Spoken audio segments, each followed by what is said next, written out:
புனேவில் ஆற்றின் நடுவே கட்டப்பட்ட பாலம் இடிந்து விழுந்ததில் 30 பேர் அதில் அடித்துச் செல்லப்பட்டிருக்கிறார்கள். 20 முதல் 30 பேர் வரை ஆற்றில் அடித்துச் செல்லப்பட்டதாக தற்போது தகவல் வெளியாகியிருக்கிறது.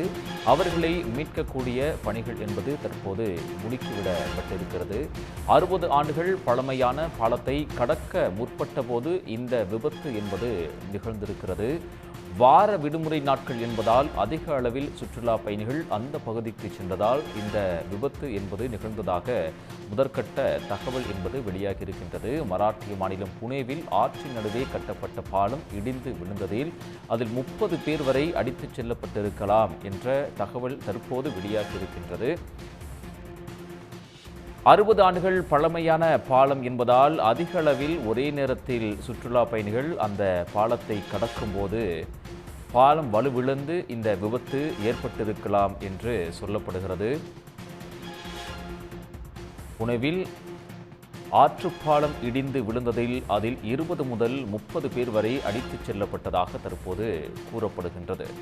சுற்றுலா தலத்துக்கு வார இறுதி நாட்களில் அதிக பார்வையாளர்கள் பாலத்தின் வழியாக வந்திருக்கிறார்கள். படகுகள் மற்றும் நீர்மூழ்கி வீரர்கள், தேசிய பேரிடர் மீட்புப் படையினரும் மீட்புப் பணியில் தொடர்ந்து ஈடுபட்டு வருகின்றனர். மராட்டிய மாநிலம் புனேவில் ஆற்றின் நடுவே கட்டப்பட்ட பாலம் இடிந்து விழுந்ததில் தற்போது 20 முதல் 30 பேர் வரை அதில் அடித்துச் செல்லப்பட்டதாக சொல்லப்படுகிறது. குண்டுமலை என்ற இடத்தில்தான் இந்த விபத்து என்பது நிகழ்ந்திருக்கிறது. இந்த விபத்தில் 20 முதல் 30 பேர் வரை ஆற்றில் அடித்துச் செல்லப்பட்டதாக தற்போது தகவல் வெளியாகியிருக்கின்றது. அவர்களை மீட்கக்கூடிய பணிகளில் தற்போது மீட்புப் படையினர் அங்கு தொடர்ந்து ஈடுபட்டு வருகிறார்கள். இந்த பாலத்தினுடைய வயது என்று பார்க்கும்போது 60 ஆண்டுகளுக்கு மேலாக இருக்கக்கூடிய ஒரு பழமையான பாலம் என்பதால் வலுவிழந்து இந்த பாலம் இடிந்து விழுந்திருக்கலாம் என்று கூறப்படுகிறது. காரணம், ஒரே நேரத்தில் அதிகமான சுற்றுலா பயணிகள் வார விடுமுறை நாட்கள் என்பதால் அந்த பாலத்தை கடக்க முயற்சி செய்திருக்கிறார்கள். அப்போதுதான் எதிர்பாராத விதமாக இந்த விபத்து என்பது நிகழ்ந்திருக்கிறது.